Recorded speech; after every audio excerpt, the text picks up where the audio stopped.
Assalamualaikum warahmatullahi wabarakatuh. Perkenalkan, nama saya Tasya Ramanda. Saya dari kelas 1B dari Prodi PGSD. Di sini saya akan menjelaskan atau memaparkan materi tentang landasan dan asas-asas pendidikan serta penerapannya. Sebelumnya kita akan ke pengertiannya dulu. Istilah landasan mengandung arti tumpuan, dasar, atau alas. Mengacu pada pengertian tersebut, dapat dikatakan bahwa istilah landasan adalah alas atau pijakan dari suatu hal, atau bisa dikatakan bahwa landasan adalah pondasi tempat berdirinya suatu hal.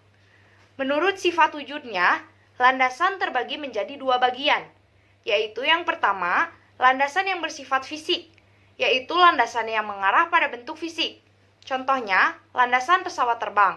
Dan yang kedua, ada landasan yang bersifat konseptual, yaitu landasan yang mengarah pada suatu konsep atau teori. Pendidikan dapat dipahami dari dua sudut pandang.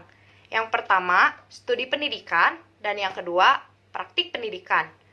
Praktik pendidikan adalah kegiatan seseorang atau kelompok atau lembaga dalam membantu individu atau kelompok untuk mencapai tujuan pendidikan.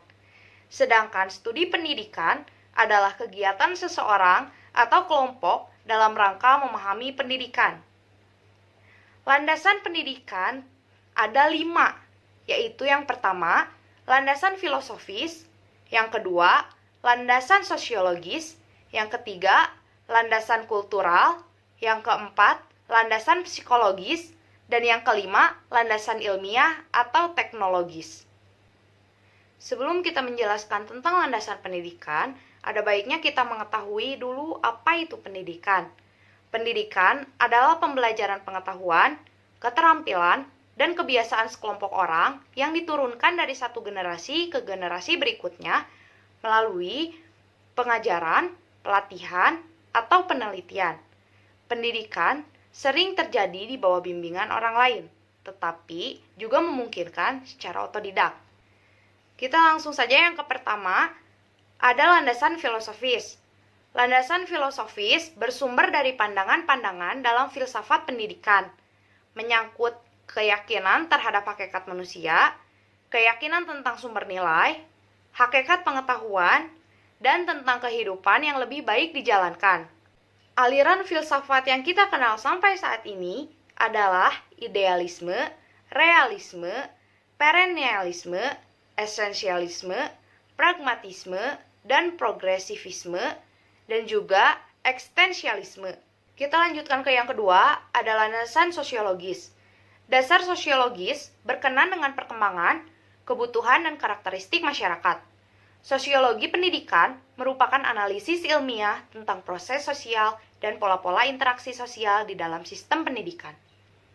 Ruang lingkup yang dipelajari oleh sosiologi pendidikan meliputi 4 bidang. Yang pertama, hubungan sistem pendidikan dengan aspek masyarakat lain. Yang kedua, hubungan kemanusiaan. Yang ketiga, pengaruh sekolah pada perilaku anggotanya. Yang keempat, sekolah dalam komunitas yang mempelajari pola interaksi antara sekolah dengan kelompok sosial lain di dalam komunitasnya. Selanjutnya yang ketiga adalah landasan kultural. Kebudayaan dan pendidikan mempunyai hubungan timbal balik, sehingga kebudayaan dapat dilestarikan atau dikembangkan dengan jalan mewariskan kebudayaan dari generasi ke generasi penerus dengan jalan pendidikan, baik secara informal maupun formal. Yang keempat, ada landasan psikologis. Pemahaman peserta didik, utamanya yang berkaitan dengan aspek kejiwaan, merupakan faktor keberhasilan untuk pendidikan. Dalam maksud itu, psikologi menyediakan sejumlah informasi atau kebutuhan tentang kehidupan pribadi manusia pada umumnya, serta gejala-gejala yang berkaitan dengan aspek pribadi. Yang kelima, ada landasan ilmiah dan teknologi. Terdapat beberapa istilah yang perlu dikaji agar jelas makna dan kedudukan masing-masing, yakni pengetahuan, ilmu pengetahuan, teknologi. Pengetahuan atau knowledge adalah segala sesuatu yang diperoleh melalui berbagai cara penginderaan terhadap fakta, penalaran, atau rasio, intuisi, dan wahyu. Selanjutnya, kita ke asas-asas pokok pendidikan. asas pendidikan merupakan sesuatu kebenaran yang menjadi dasar atau tumpuan berpikir, baik pada tahap perancangan maupun pelaksanaan pendidikan. Khusus di Indonesia, terdapat beberapa asas pendidikan yang memberi arah dalam merancang dan melaksanakan pendidikan itu.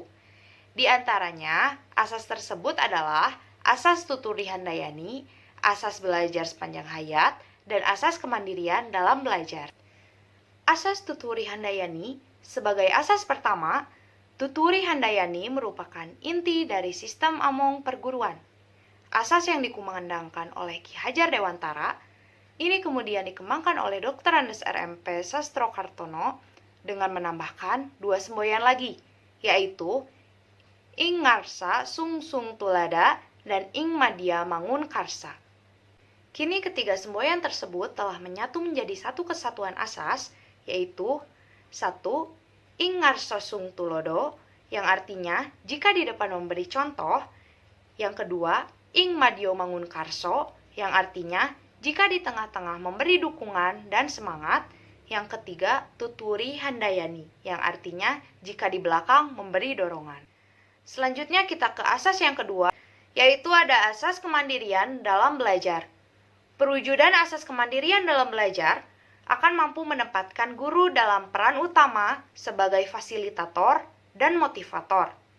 Di samping peran-peran lain sebagai informator, organisator, dan juga sebagainya. Selanjutnya kita ke asas yang ketiga atau asas yang terakhir, yaitu asas belajar sepanjang hayat. Asas belajar sepanjang hayat atau lifelong learning merupakan sudut pandang dari sisi lain terhadap pendidikan seumur hidup atau lifelong education. Kurikulum yang dapat merancang dan mengimplementasikan dengan memperhatikan 2 dimensi, yaitu dimensi vertikal dan horizontal. Mungkin hanya sekian yang dapat saya sampaikan. Mohon maaf jika ada perkataan yang salah atau yang kurang berkenan. Terima kasih atas perhatiannya. Wabillahi taufiq wal hidayah. Wassalamualaikum warahmatullahi wabarakatuh.